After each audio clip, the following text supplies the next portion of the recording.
एक बार की बात है, भगवान भोलेनाथ ने अपने दोनों पुत्रों को एक साथ बुलाकर उनसे कहा, चारों धाम की यात्रा लगा के जो सबसे पहले आएगा उसे इनाम मिलेगा, वही पूजनीय होगा। ऐसा सुनकर भगवान के दोनों पुत्र गणेश जी और कार्तिकेय दोनों ने इस बात को सुना और अपनी मन बुद्धि लगाई। तो कार्तिक ने तो बात सुनते ही विचार नहीं किया और चल पड़े चारों धाम की यात्रा करने। गणेश जी को विचार आया, उन्होंने हृदय से सोचा कि चारों धाम कहाँ जाना है, चारों धाम तो यही है माँ बाप में। उन्होंने माँ बाप की परिक्रमा लगाकर और विजेता हासिल हो गए। मन बुद्धि से नहीं, हृदय से उन्होंने अपनी प्रेम की परिभाषा दी और प्रेम से परिक्रमा लगाकर चारों धाम की यात्रा सफल कर ली, माँ बाप की परिक्रमा करके।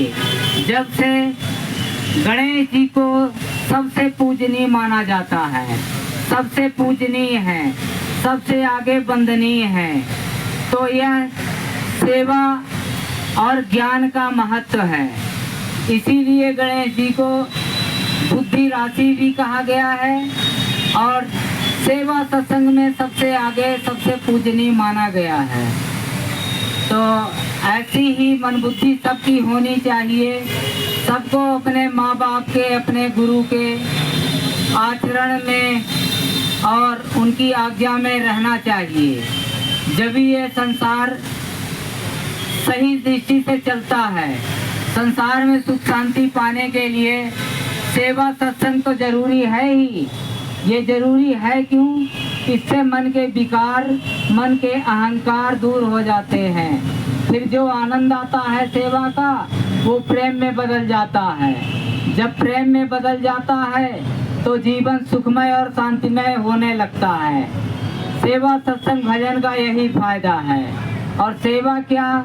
सेवा निस्वार्थ लोगों का ये भाव है, किसी को सेवा करके आनंद आता है। सत्संग क्या? सत्य की बात सामूहिक सुनी जाए, उस परमात्मा का गुणगान किया जाए, यही सत्संग। और भजन क्या? भजन जो आध्यात्मिक हो और एकांतिक हो, सामूहिक हो, किसी भी समय में भगवान का स्मरण, यही भजन। तो सेवा सत्संग का यही फल है। शांति, प्रेम और करुणा से जो काम होता है उसमें आनंद आता ही आता है। आनंद के लिए काम करना है, आनंद पाना है, आनंद में रहना है, तो सेवा सत्संग भजन ही जरूरी है। बाकी और कामों में साधन तो इकट्ठा दिखाई देता है, लेकिन उनमें आनंद न क्षणिक आनंद है। बाकी सब दुख के सागर हैं, दुख के भंडार हैं। जितने भी इकट्ठा किया जाए संसारिक, वो कुछ दुखों के ही कारण हैं। तो आज इतने लोग जो आए, सबको ये सेवा सत्संग का, प्रेम का जो ज्ञान मिला, वो यही इसका सार है। सबको जय सच्चिदानंद, जय राधा कृष्ण।